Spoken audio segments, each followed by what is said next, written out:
Welcome to another episode of Lifelong Learner. This is the Out of Class edition. Welcome back, everyone, to another episode of Lifelong Learner. Welcome, Benny. How you doing? Mate, good to see you. Really good. Good to be back on. Yeah.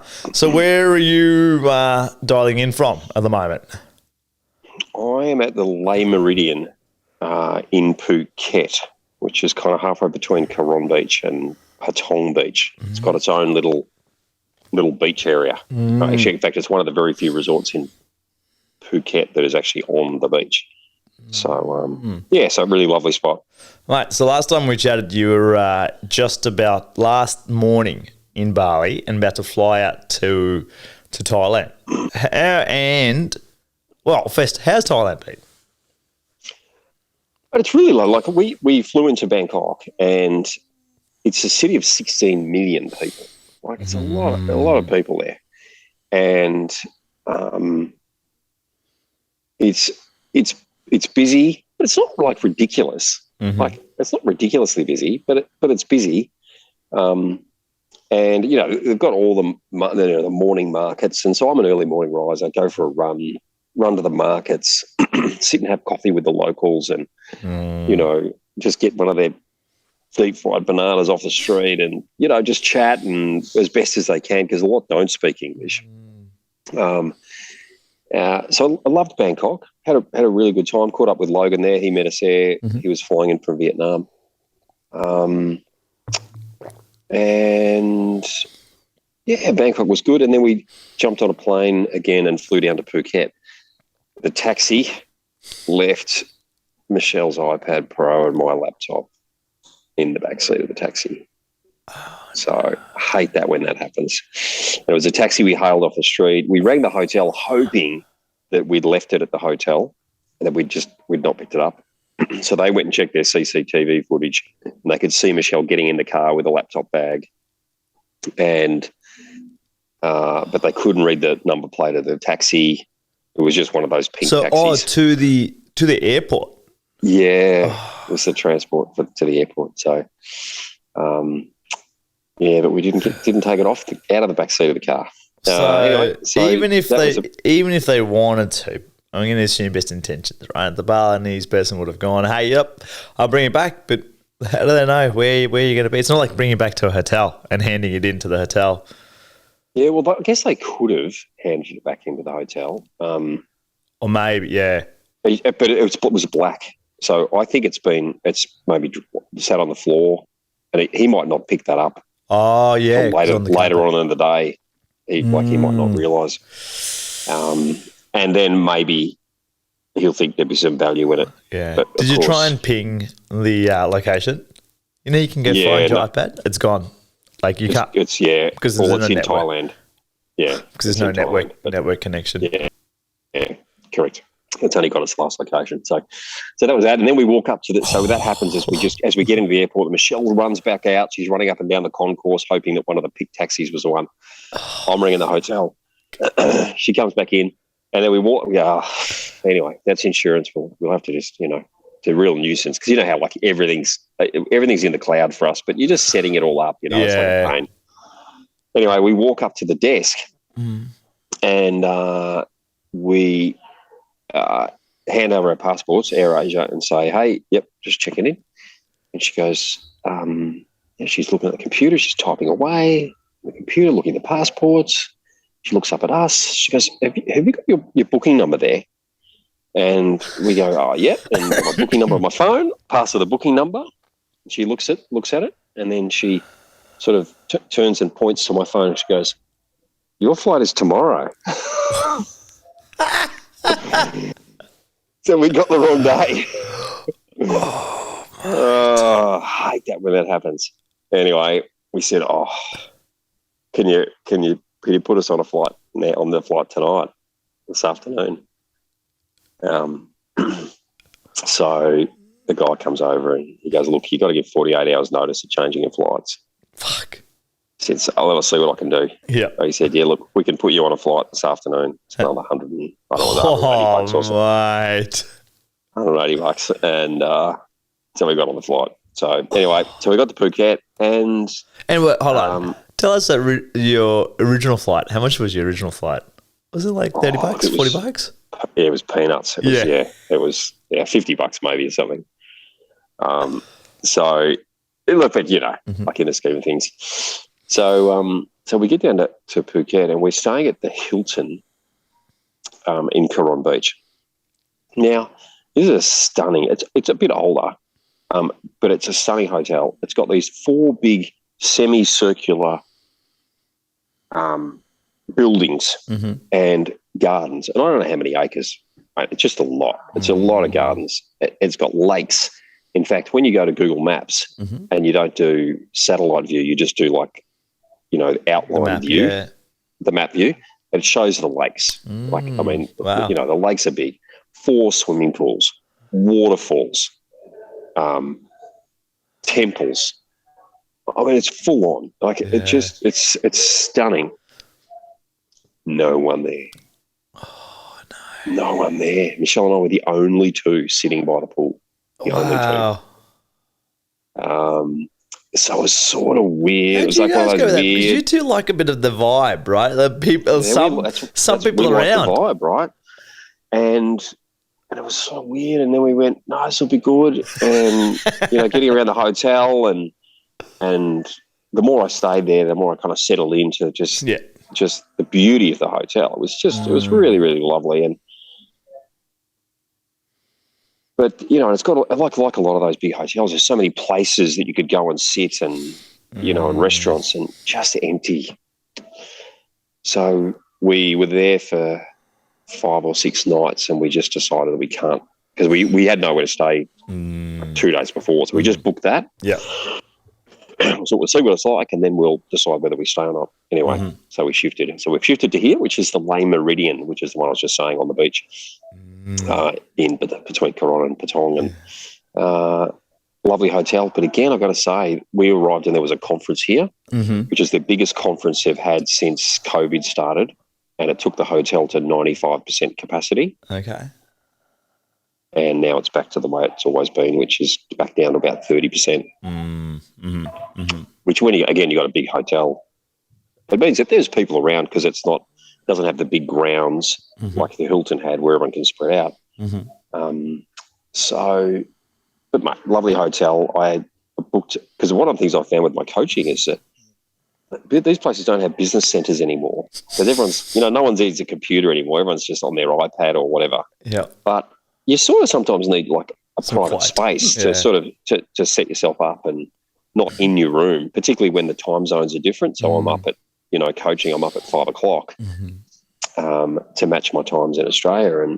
And so it's always been a bit tricky. Anyway, we were negotiating yesterday on something, and finally we realised that just nothing was going to be a match except a function room. So I had to hire a function room yesterday. A whole function room just for you and your computer. A whole function room. So they've got, how they've got those flat screen TVs outside the function room. It's got the name of the function room and the event. So I said, well, I want my name on there. I want, so we had a bit of fun with that with the team, and they set me up, and but really basically all I had was a big cocktail table in there, because I stand when I'm coaching. Yeah. With an A5 paper box sitting on top of it, with my phone sitting being held up by a coffee cup. Oh, yeah, because you don't have a laptop anymore. Because I don't have a laptop, so I've got my iPad Pro, which I take my notes on when I'm coaching, and then I was just coaching through my phone. But it was a great private space, and it was air conditioned, so mate.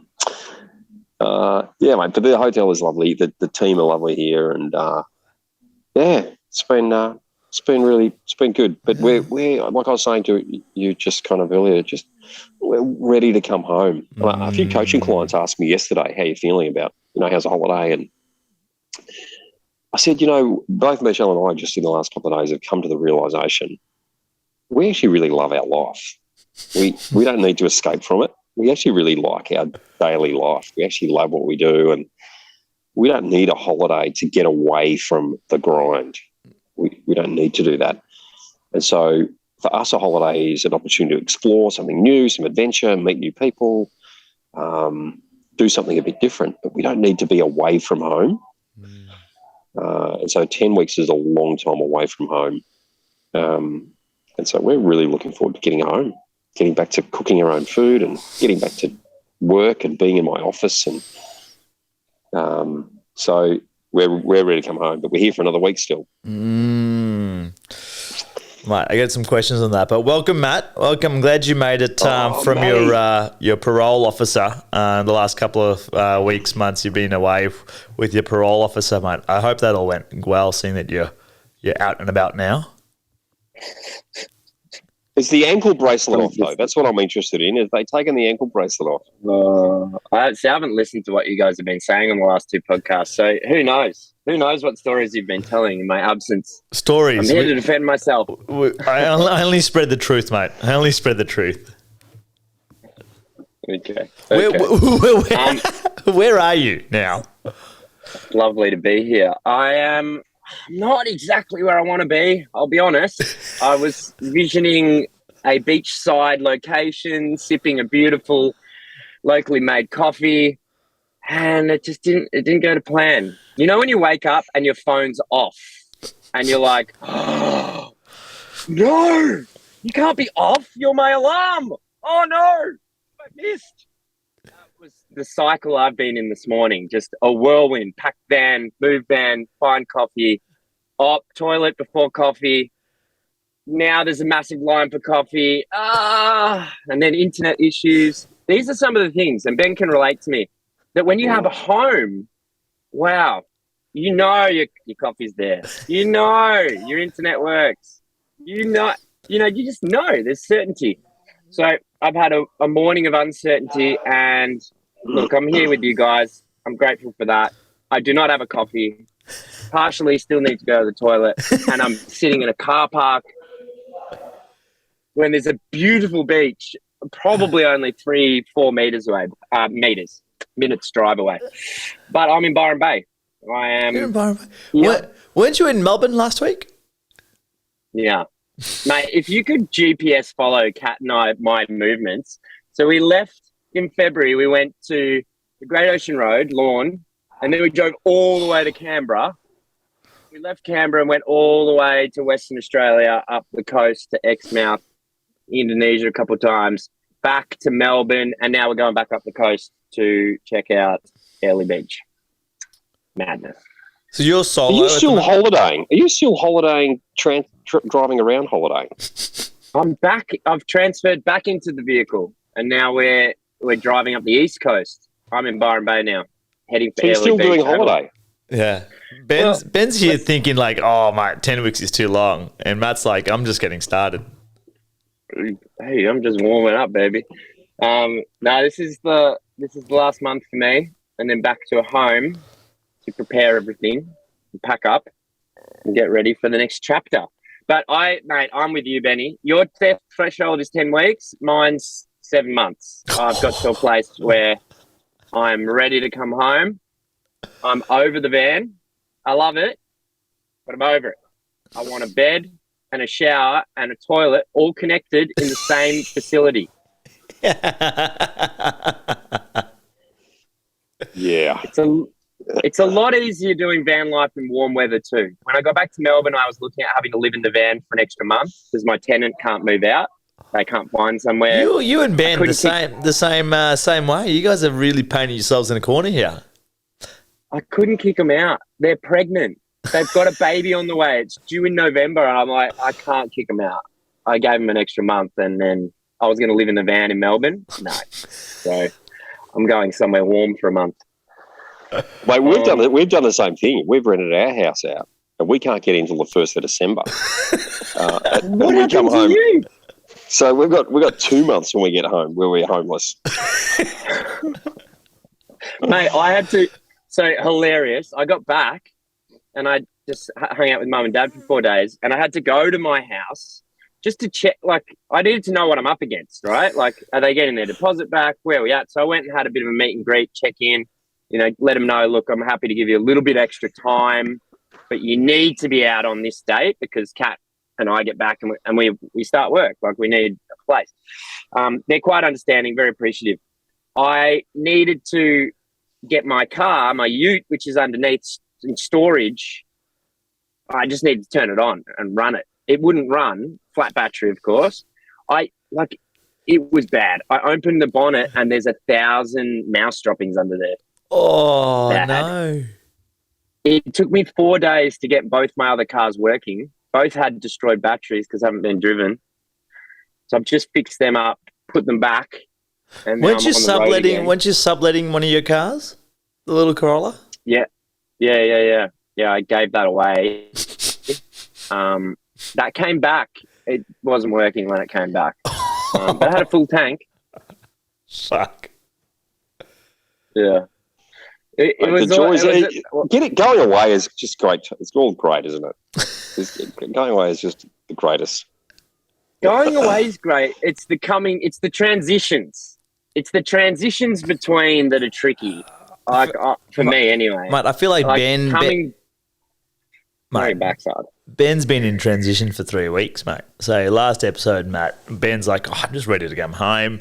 And he's all talking about presence and being in the moment. And you know what? We got 3 more weeks. It's going to be great.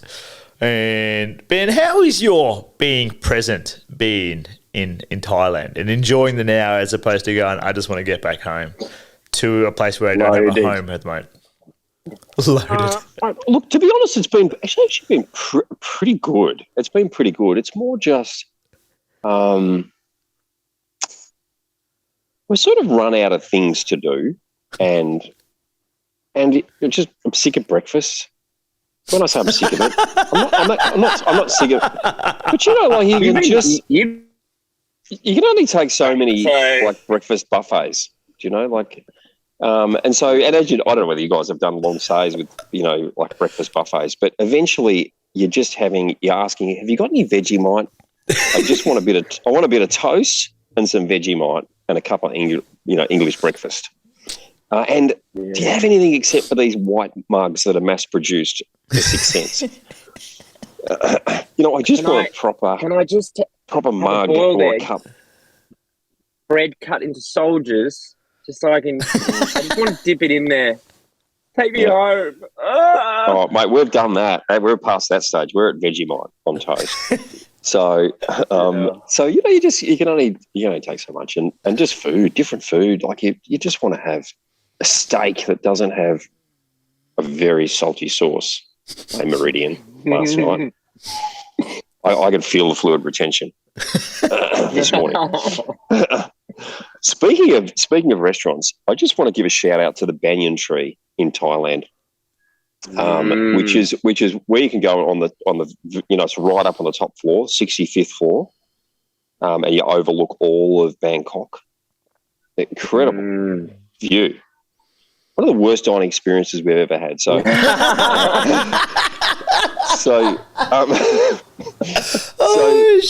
thank you for that. For giving us such a contrast of what the brochure shows and what the website shows. You deliver. And actually what you deliver.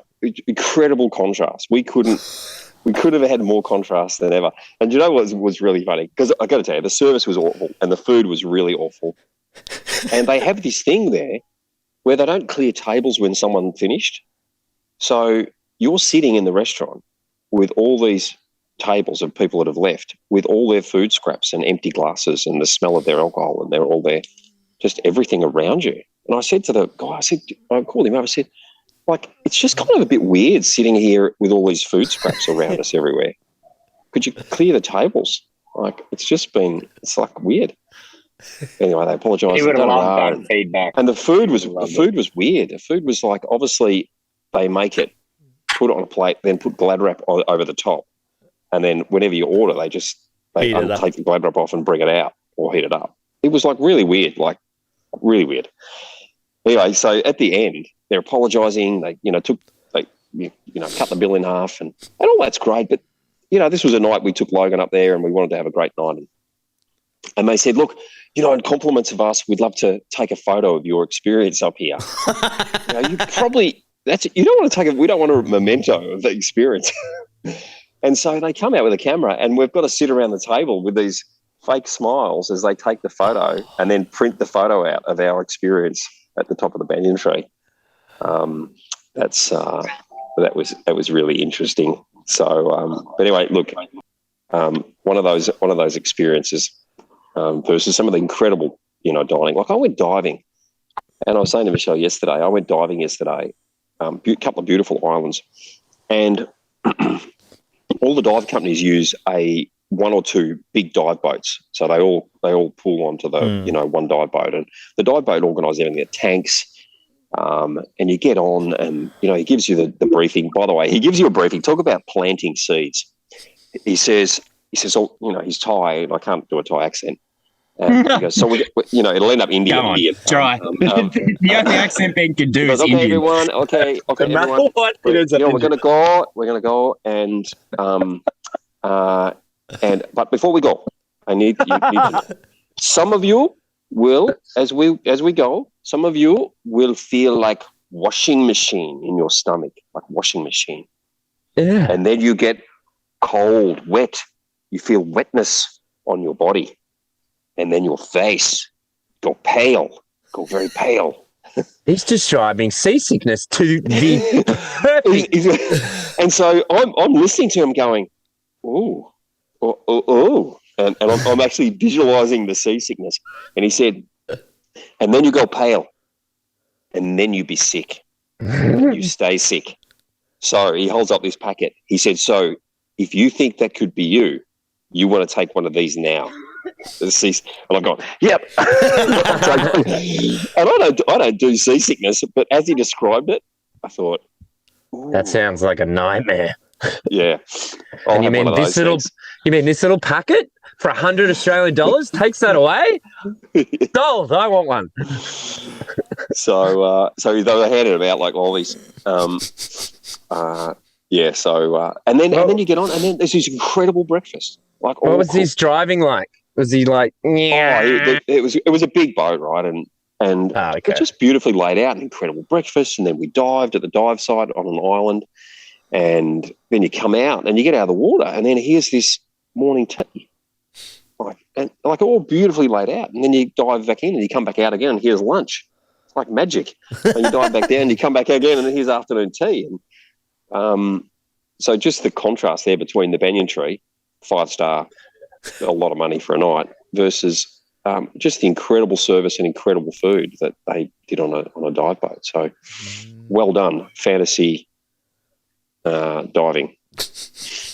Fantasy diving. Did you see any fish on this dive? Was it beautiful, or was it a bit underwhelming under there? Look, we're one of the. Here's another tip, travellers. You know how like you can go, like you look at the, like back in the days when they had brochures at travel agents, but you can get like the brochure online, and it has like the weather section often at the very front of the broadcast. Brochure. It tells you the different months of the year and what the weather's going to be like. Do you know what I'm talking about, right? Yeah. And so the hot season and the wet season. Well, this is cyclone season in Thailand, which we didn't realise. Get out your surfboard. It pretty much rains a lot of the time, and it can get windy.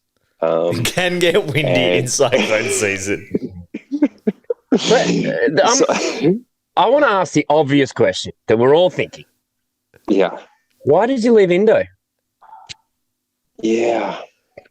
It has it all. It's amazing. Any other questions? You been anywhere else? We wanted to experience something different. We've been to Thailand years ago, and I came with Logs 2 or 3 years ago to do fight camp. And I just thought it'd be nice to bring Michelle back and experience a different culture. And it has been a different experience. And yes, it's different. But yeah, we didn't realise it was wet and windy. So the water had been churned up, because normally the visibility can be just incredible out here at the islands. So it was a little churned up, visibility 15 metres.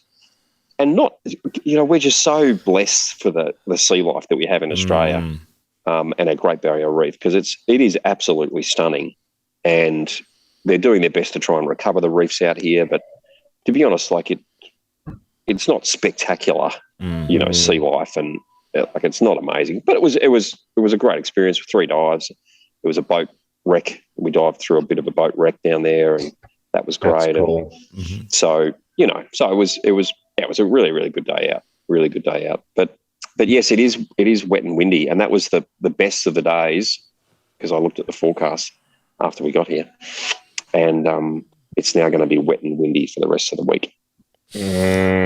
So finding some indoor activities. How long left do you have up there? A week. And so question for both of you, when you're in the tail end of your trips, do you stay present or are you ready to come? And you're both on tail ends of your trip at the moment. Are you guys ready to come back? Or obviously you're ready to have your toilet, shower and a bed. But everything else, where's your heads at? Matty? I was going to wait to see who jumped in. You'd be able to tell who's more desperate to be home based on the speed of answer. I'm torn. Kat's ready. She's sign me up. I'm ready. Look, I want to go. I want to work. I want to. Hasn't she's gone overseas? She's ready. Yeah, she's in America at the moment, seeing the family. Yeah. She gets back this afternoon in about 5 hours. Yeah. But she's been ready for a couple of weeks, 3-4 weeks, like excited for work, excited, like really, keen for the routine, the security, the consistency. So she was first out of the two of us. That obviously when your partner's ready to leave, then you start pondering that process. I was a little slower on the uptake and maybe hanging on because she wanted to go. That then, there's obviously the other role of, oh, no, I want to hang on and stay and keep doing this. She left to go to America and now I'm in the van. I've been in the van for myself 2 weeks, driving by myself, directing myself, navigating by myself. The GPS in my phone doesn't work. So that made Sydney almost impossible to navigate without going down tolled roads. This 2 weeks without her has made me go, I'm ready to go home. Before that, I wanted to extend. But now I'm aware of how many things she does and does well that I don't have to do, that I don't enjoy doing. Like shopping. Kat orders it all online and we just turn up and you just pull your van in and someone packs it for you, basically. I haven't done that. I have to shop for an hour and a half finding, I'm ready, Janesh. I'm ready to go home. If I did it again, say for anyone thinking van life, if you're in your 30s, and I'm just saying these are generalizations, but if you're in your 30s, you probably want a van that has a toilet and a shower at a minimum, I would say. Why is that a 30s requirement? Because you don't care when you're 20. You're drunk and passed out in whatever. I mean, it could be the gutter or a car. I think this is a generalization. This is based on my life, who I am now. Now I like creature comforts. I like to be able to do my Zoom call from the comfort of the van, which we can. But yeah, there's teething issues and even for myself, who has a low requirement for security and certainty, I'm there now, Janesh. And one other thing, it's very hard to be present when you're traveling van life. It's actually easier at home. Interesting. Who would have thought? Why do you think that is? I know why it is. I know. Do you want to know? Yes. This is what I want to know. Yes. Ooh, tell us. Because when you're at home, your first two levels of Maslow's hierarchy are taken care of forever. They're done. They're sorted. You don't have to put any time or energy into finding those first two levels. They're already done. You've got the place that takes care of all those needs. So the rest of your time is spent on the next three levels, right? And you invest your time. And we have so many things that make life efficient. Things happen quickly, like online shopping and things like that. So you actually have more free time. Whereas van life, you have to move the van, you have to locate the van, you have to find the internet, you're hunting and gathering 60% more, maybe even 100% more than you would be if you lived at home. And you call it a holiday. So you do it, you do it with a smile on your face, like, yay, I get to find a new place and this is going to be fun.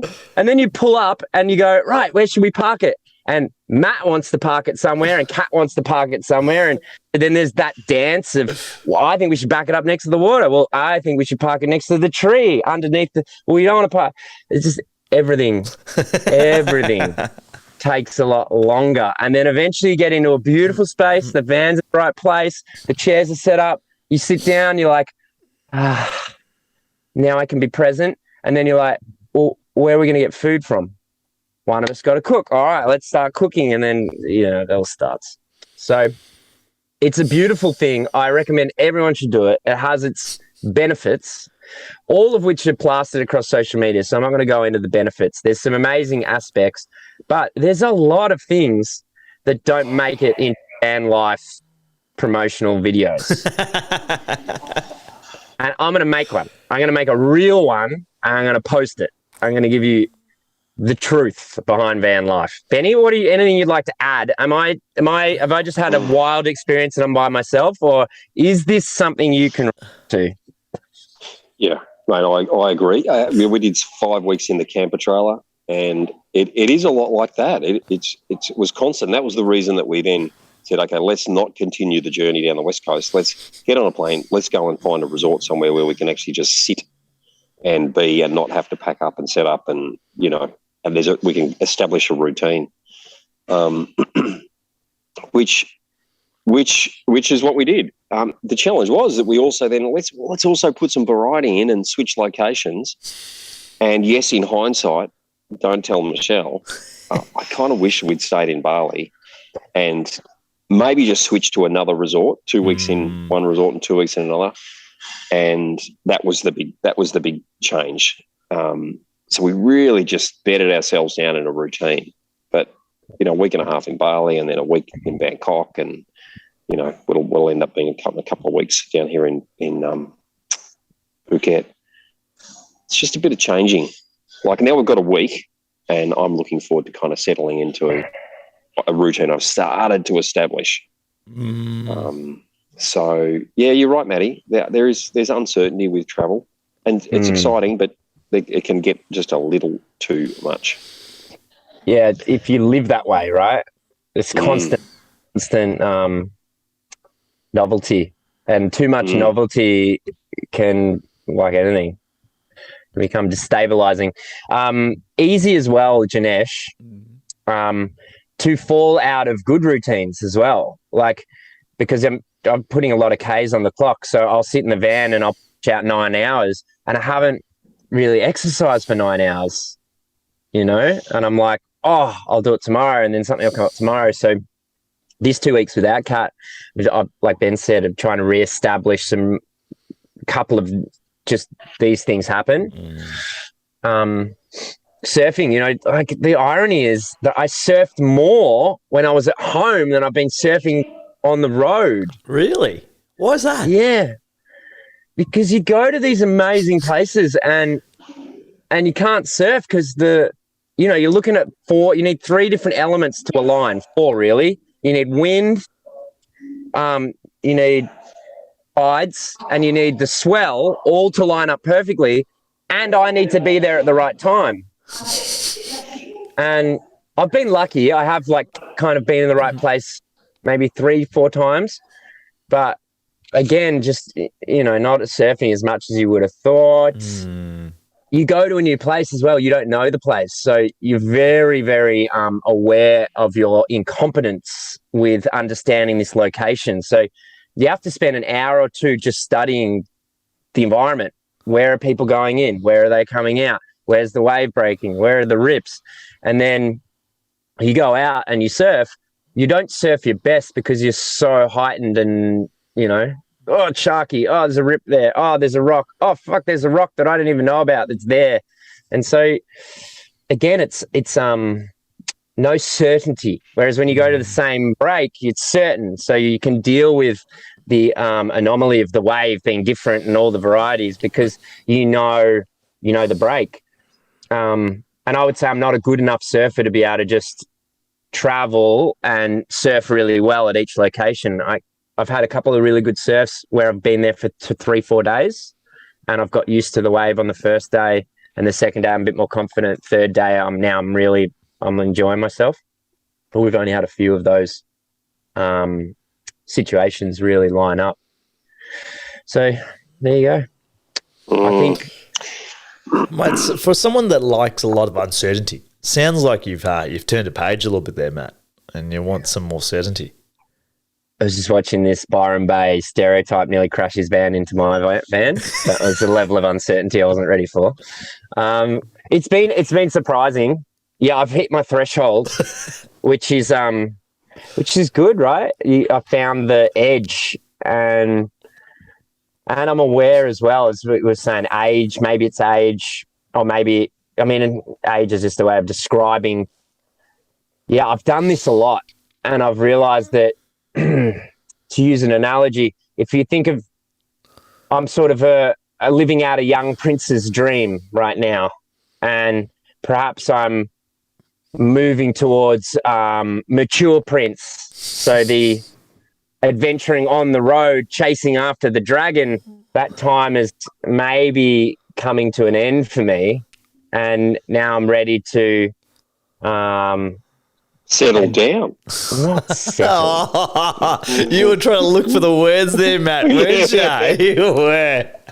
Not settle down. Settle down is the word, mate. Yeah, it is. What else would it be? What else would it be, Matt? I don't think it is. What's the word? I think it's go back to the fort, sharpen swords and tools, and get ready for the next battle. But I'm in a battle from a castle. Not from the army that's constantly on the move. There's a transition happening for sure. There is. And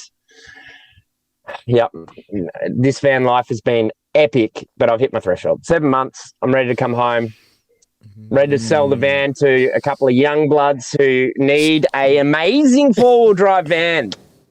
This is not the sale pitch, mate. To sell you, really? Man. No. Can I auction it here? You just said all the things that you did not like in van life, right? Maybe next episode start with all the great things. Do the social media plug.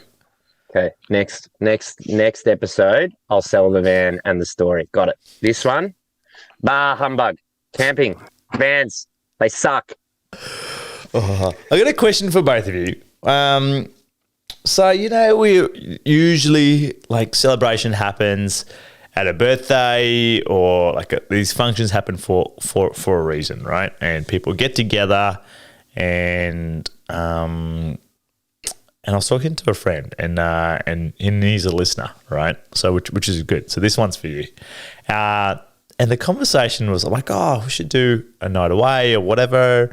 And it led to, but there needs to be an event on. There needs to be a reason. And I kind of giggled, and I kind of challenged back again, mate. Do you need a reason to live a little? Like, what's going on here? Good question. And what's your thoughts on that? Like, do we need a reason to do something, like to get together or do something? Curious to hear your thoughts. Benny, shower us in your wisdom. I'm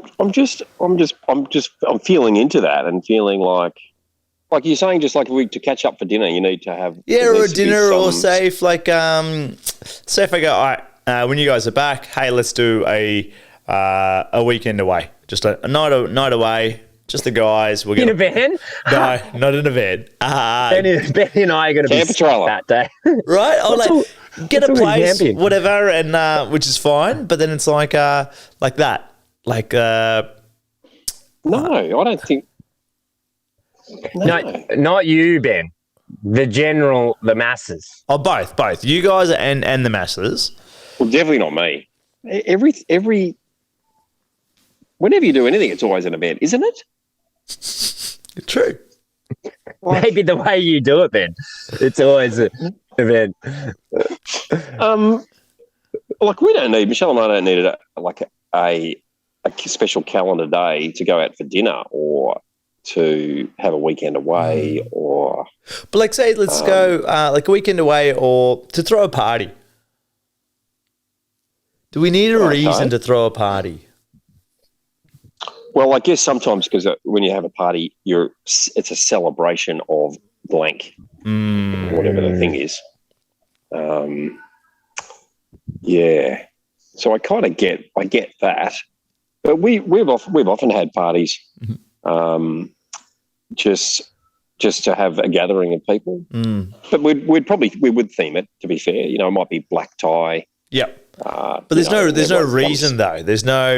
It's not like birthday, anniversary, like whatever. There's no like hallmark reason, so to speak. No, I don't think so. Although, you know, when you think about it, you know, when you've got a family of 5 of you and, you know, grandparents and then maybe, you know, brothers and sisters, and, you know, by the time you get through the year, you could pretty much, there's an opportunity for a party every week, isn't there? You know, throw some anniversaries in and blah, blah, blah. There's always a reason. What about you, Matty? Yeah, I feel like I've always enjoyed gatherings. I've always enjoyed catching up. I think there does tend to be people sometimes need an excuse to have a gathering, to catch up, a celebration. They like to have a reason. Oh, we're doing it for this. In saying that, Kat loves hosting. I've never really considered it hosting. Just hearing her say hosting, I love hosting. I'm like, what is that? Oh, you mean a gathering, just hanging out. For her, it's like a thing. You know, it's an American thing. They love bringing people in and having the food cooked. And as Ben said, there being like some kind of theme or something. I'm very much, let's just light a fire and have a gathering, a few beers, hang out. Mate, you struggle to shop at Woolies, let alone. It's true. It's true. Who does the shopping, Ben? You or Michelle? Both of us, really. Consistently. We're daily shoppers. Shoppers. I'm done with that. I let that go a while ago. I used to be like that. And then I met Kat and my whole life changed. Weekly or bi-weekly online shopping arrives at the door. All I have to do is just put it in the fridge. It's a phenomenal experience. It's very hard to go back to the daily shop. I don't like shops much. You've come so far away from hunter-gatherer. I know. A daily shop is like going out and daily gathering and hunting. No, I'm a bi-weekly leave cave, find elk. But yeah, look, you know, when you're in a relationship with someone who loves that, then yeah, you start to be keen for it. And that's another reason, Jess, why she's so keen to come back. She wants to host for other people. She wants to have, you know, particularly that time of year is a great time of year in Melbourne. It's warm. We've got some freedom. So she's super excited to get home, clean the house and start having some friends around, particularly as we're thinking of moving on in the future, you know, leaving for a bit. But that's going to be a massive priority. But there's no reason behind her wanting to have people, is there? Oh, yes, probably when you're leaving, but there's no she would anyway. Function. Yeah. No, she loves bringing people together who she likes and hosting. So that's a big part of it, is actually providing for them food, you know, a little bit of entertainment. She really enjoys that. I'm a little bit more laissez-faire. Why do you think people need a reason? Enjoy it when it's happening. It's French. Laissez-faire. Laissez-faire. Why do you think people think they need a reason to do some of this stuff? To have a late night, to go out dancing, to and there's not just a, hey, we're going to catch up for dinner. Like, why does it need to be a night you go, oh, we haven't gone out and danced in a while or whatever, or gone and see some live music or whatever, and there needs to be an event of some sort, or the uptake sometimes is better when. Do you need a mandate, Janesh? No. Are you? Do you need a spontaneous?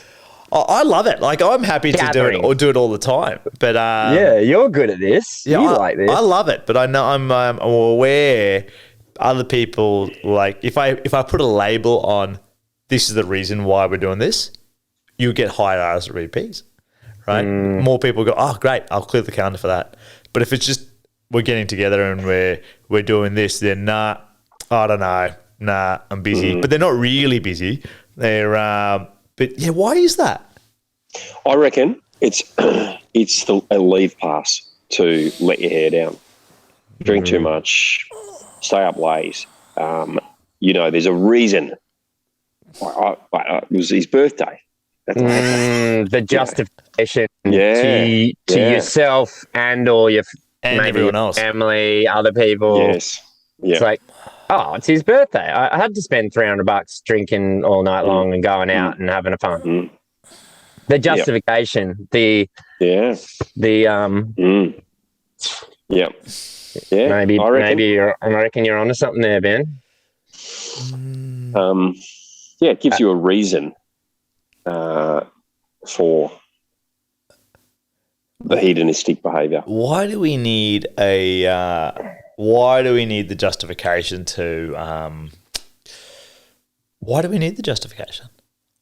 Because we live in a world of judgment, Janesh. We live in a world of everyone is telling everyone how to do it. And we're all so busy pointing the finger saying, well, what are you doing hungover on a Sunday right now when you should be doing this? And so maybe it's fear of judgment and or our own judgment, because we're really good at judging ourselves. Oh, I wasted my weekend. The next day, afterwards, when you're like, oh, it was all good and fun when it was happening, but now I have all these things I have to do and I've only got a day to do it. That self-judgment that we learn through being part of society, possibly. What do you think? Could it be the judgment, the self-judgment? And I think as well as you get a bit more mature, you start to become more aware of being effective with your time. I know that's a big reason why I stopped drinking so heavily, is because the day after I lost so much time and mindset. I would have a really poor mental headspace and I would lose a day. And I started to, as I got older, really love making use of that time. But it doesn't necessarily need to be drinking and right off your next day necessarily. That's could a bit overeating. Yeah, could be being up super late. Being up super late, yeah, definitely. Right, it's like it's like a time thing as well. It's like which is where I'm feeling a bit of a shift with not drinking. That nights out aren't quite as appealing, and that I'd rather spend my time and my energy and my money on having a day out than a night out. Yeah, I relate to that. Going scuba diving. Like I'd maybe sometimes on holiday I'd go, oh, do I really want to spend the money? Do I really want to spend the money on going scuba diving? Well, this time it wasn't. There was no question. It didn't even come up in my head, because I don't spend any money on alcohol and going out as much. And yeah, I thought, I'm going to have a day experience. So I think there's been a bit of a shift. So I just wonder about that, whether there's culturally this whole, we need a leave pass because there is a price to pay, because it is a nighttime thing versus a daytime thing. I relate to that. The less excited about nighttime adventures and more excited about daytime ones. I wonder whether that happens as well to a lot of people as we get a little bit more wise. Now, have you just noticed, Matty, I reckon that's the fourth time he's dropped age. There's been an ageism comment mate, what's going on? Mate, you're getting older, are you? You're getting a little bit slower in your age there, mate. I see those settled. He needs his toilet. He needs I can't hear shower. The next thing he's going to say, I need my walker. I see a few greys in your beard there, mate. Like, I know you have the blurred background there, but doesn't blur out the greys. Do you want to see the background? Mate, you're just getting a bit on, are you, mate? Look at it. I woke up very late, and because you must make your bed in the morning. It's the first thing you have to do. You have to do it. You have to make your bed. So I did that. Yes, boys, I have had a lot of time to think, a lot of driving hours. I've read a lot of books. I've been reading a lot of archetypal books around, I don't want to say any age-related comments, but the transitions that take place in a man's life. And I'm aware that I'm seeing some of those things happening. So It's interesting. There was this song, I can't remember the lyrics though. It ties in with what Ben said. I'd far prefer spend my days creating memories than my nights drinking to erase memories or something like that. I like that. Spend my days creating memories instead of my nights erasing memories of the past. Yeah, it hit me and I was like, yes, that's what it is. It's like, what is the need? Well, the need is connection. I can actually, as I become more, I was going to say more mature, I can meet those needs for connection. Older, settled. As I get old, grounded. I can see that, that behavior, I've done it. It's not resourceful. What is the need beneath it? It's for this. I can get that without that. Doing that, yeah. And I've done it. And it's not a case of, there's no judgment here. I did it thousands and thousands and thousands of times in a very short period of time. I think for some people who do it more you're going to guess consistently. Conscientiously, over a larger period of time, over 30 years, I did 10 years of hardcore, crazy stupidity and parties and fun in 10 years. So now I'm at a point where I want to create new memories, not erase them. And yeah, that does mean that I'm still a night owl. You're all night owl-ish, aren't you? But morning people is. Oh, no, Ben isn't. He's super early. I'm a morning person, mate. You can go both ways, can't you, Janesh? Yeah, I can do both ways. I've heard that about Janesh. Yes. Depending on the day of the week, mate, I don't discriminate. I don't judge, Ben. I can go both ways. But in terms of timing, Matt, I can... It's interesting. During the week, I'm early night, right? Like, so Cash is up later than me. If it's a night out, if it's like with friends and community, I am all for the party extender, right? Yeah. And Cash is like, I'm done. 11 o'clock, I'm done. I'm like, during the week, you're up watching Netflix till 1, whatever. I'm in bed by like 9 or 10, but like I'm like, yeah, let's go. Let's have a boogie. And it doesn't need to have a drink. It's just like just that party atmosphere. Like, yeah. Ben's face says bullshit. Yeah, like, I'll have a drink. But then, like, on the weekend, we were at a cousin's 30th. But then after a certain point, I was like, I didn't need a drink for the sake of drinking. I was like, oh, yeah, I'm in a good spot. I actually don't need it anymore. I don't want anymore.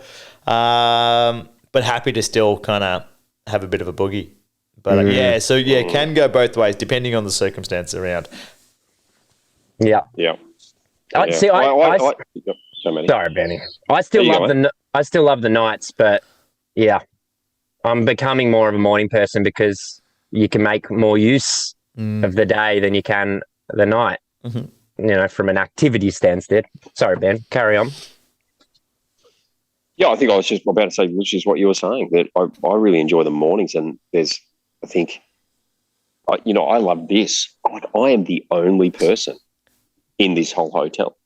It's incredible, and it's about to turn 6 o'clock, and there's just a security guard down there, and that's it. I love that. I love getting up before the rest of the world has got up. I love going for a morning run. I went for a run last week. There's a big Buddha down here in Phuket. There's this huge, like 45-meter high Buddha that's up on top of the mountain, and I could see it from the hotel. I went, "Oh, look at that! There's a big Buddha up there." Anyway, it's the big Buddha, and so I thought I'm going to run to that. So I googled on Google Maps, and Google Maps shows this path that you can get to the big Buddha without driving the road all the way around. So I get ready. I get up in the morning, and I go past reception. I said, "Good morning." She said, "Oh, you're running. I said, "Yeah, I'm going to go run up to the big Buddha." She goes, "Oh, very tall. Oh, no, very tall." And she does like this direction, like this, like not like this. It's like straight up Apollo 11 kind of space launch. And which your mind went, yeah, come on. Yeah, well, there's a little bit of that. There's a bit, she doesn't know what she's talking about. She's got her angles wrong. Anyway, so I start the run, and the run was just like this. And then I ran past this little dirt bush track, like an animal track. And then Google says, turn around, go back, turn around, go back. I'm going, surely that's not the path. Well, it was. Google's actually recorded this like track up through the forest. So I turn left, get on this path, and then it just goes like that, straight up. Right. It was amazing. I have lactic acid threshold. I hit that a few times on the way up. But stunning. And just to be up there early in the morning and do a meditation inside the Big Buddha, and there's nobody, just nobody around, and the sun's coming up. And mate, long story short, ran back down the hill, and for the next 4 days, I couldn't do steps. My quads, my quads were so sore. I just sitting on the toilet. I was like a robot.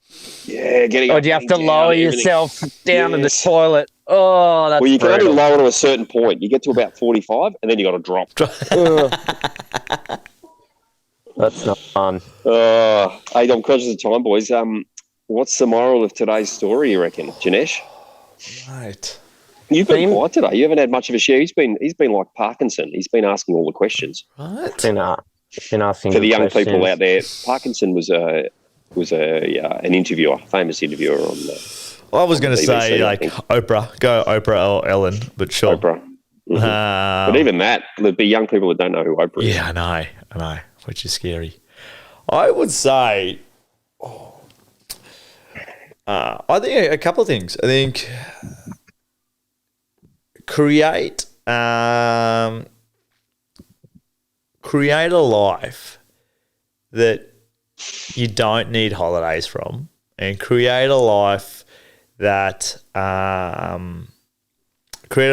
you don't need a reason to party, and wonder what would that be like, right?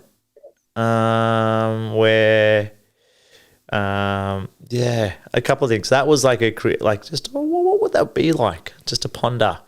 And if you are going away, like kind of, I think a set time of going away. I know you guys had set times, but like I think a shorter, sometimes shorter is better. I think. Yeah, that was it. Yeah, those two, I think. Maddie, what do you reckon? What's the moral of today? Janesh is good at this, isn't he? That's what happens when you listen. Take it all in. Paint an elegant picture, Janesh. Well done. Thanks, man. I think from my perspective, from some of the questions Janesh has been asking, certainty and uncertainty have been prevalent. And so I think you've got to do things that maybe you have a romanticized view of in the beginning. You got to give it a go to then work out what your stance is on the matter. We're all unique individuals. We all have our own thresholds for certainty, for novelty. If you don't try van life, you don't know whether you want to try van life. So I think probably the message for me is, those things that you want to try that other people are saying are amazing or aren't any good, give them a try. Go see. See for yourself. Know what it feels like, right? Everyone's telling stories, and some of their stories sound amazing and sexy and romantic. If you're interested or there's intrigue, go and live out that story and see, and then you'll know.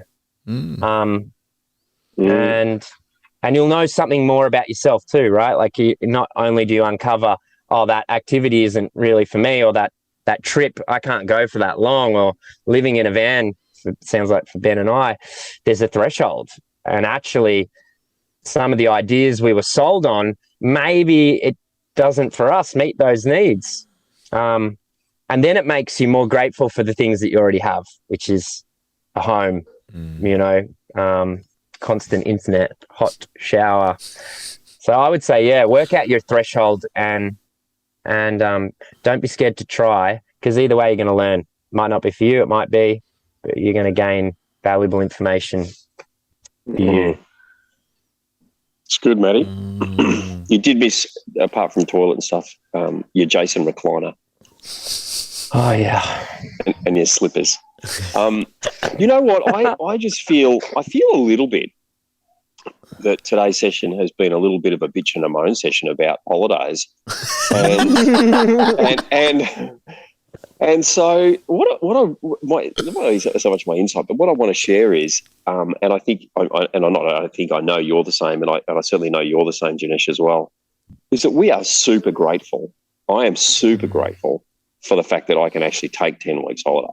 I'm super grateful that I can spend 5 weeks in a camper trailer, but I actually have that choice. I'm super grateful for the experience I had in that camper trailer. Incredibly grateful that I could fly to Bali. Incredibly grateful that I could actually go and afford to go up to the banyan tree and have one of the worst dinners in my life. And that I actually could, that was a choice for me to do that. Because for many people, that is just not a choice.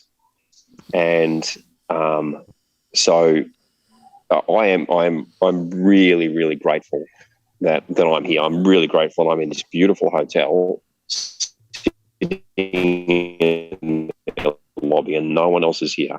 And the lights are on and the fans are blowing. And then I'm going to finish up with you guys. And I am probably going to get an omelette this morning at the Big Brekkie because the chef there makes them for you. I'm super grateful for that, you know. So I think, whilst things don't always go to plan and we can have experiences that maybe rub us the wrong way, the fact that we can actually have that experience, we need to be grateful for. And I really am grateful for the incredible life that I have at home and the life that I have away on holiday. Yeah, good point. I think there is one fundamental difference, just before we finish up, between Ben's, the way he articulates his trip, and mine. Mine isn't a holiday. I'm ready for a new life. I'm ready to come create a new life. I think that's the difference. That I knew it was 6 months versus 10 weeks, you know, like a holiday. I was telling myself, this is the life I want to live. Like, I'm aware. Forever. You were telling me that before. You want to live this life forever. I'm like, I could live this life forever. Wow. All I need is a surfboard and a backpack and a bed. No, I've discovered something about myself. Even the master of uncertainty loves certainty. Mate, is this something that's as you've aged come to mind? It's usually something. I think it's something you've been saying. You've aged as it's aged, mate. Like a fine wine. My battery is about to drop out in a minute. How convenient. I don't want to go out like this. So yeah. Thank you. Let's keep him on so that the phone doesn't work when he goes to tap for his coffee. I know. That's the meanest thing ever. Wow. Oh, it's great. All right. On that note, fellas, have a good one. Until next time. Great chat. Enjoy your day. Will do. Cheers. Thanks for listening to another episode of Lifelong Learner. If you like this episode and want to know more and hear other episodes, head over to lifelonglearnerpodcast.com, where you can subscribe to our newsletter, where you'll be the first to know when new podcast episodes are coming out. And if you want to say hello, tell us a joke, or ask us a question, send us an email at hello@lifelonglearnerpodcast.com. Thanks again.